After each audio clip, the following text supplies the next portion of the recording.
สบายดีหมู่เพื่อนที่ฮักแพงทุกคนเนาะมื้อนี้ข้าพเจ้าจะมาแนะนำห้วยพัฒนาเหล่าเด้อในมื้อวันที่4เนาะ4เนาะเดือน4เนาะ2025เนาะเลขที่จะออกในมื้อนี้มีดังนี้มี1 3 5 6เลขดินเด้อเลขดินมี1 3 5 6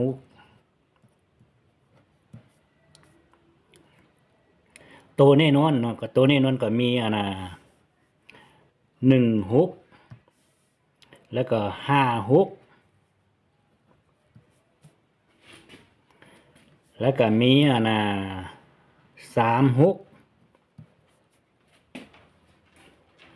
แล้วก็มี04แล้วก็34และตัวที่จะแน่นอนก็มีมี24เนาะแล้วก็มี19แล้วก็ส่วนหลายๆให้ก็จัดไปต่อไปฮะอยู่ในคลิปวิดีโอที่ต่อไปฮะส่วนตัวที่จะจัดมาทำอีทนี้เนาะจัดมาทำอีทนี่แหละมีเท่านี้ตามที่มาร์กนี้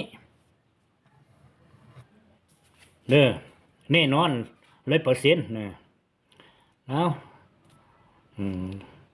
มีแต่ตัวเดียวฮะแหละตามที่มาร์กขนาดเนี่ยมี1 6trong xe của ý trong phong dư sở đời nè lúc nào cũng là mới lấy đồ này đùa lấy có tờn lúc nào mà giờวันที่เปล่าlúcเปล่าเห็นดูเนอะช่องว่าเนี่ยเนาะออสเตรียหนึ่งกว่าชีเลขที่อยู่เทียนะมาอีเป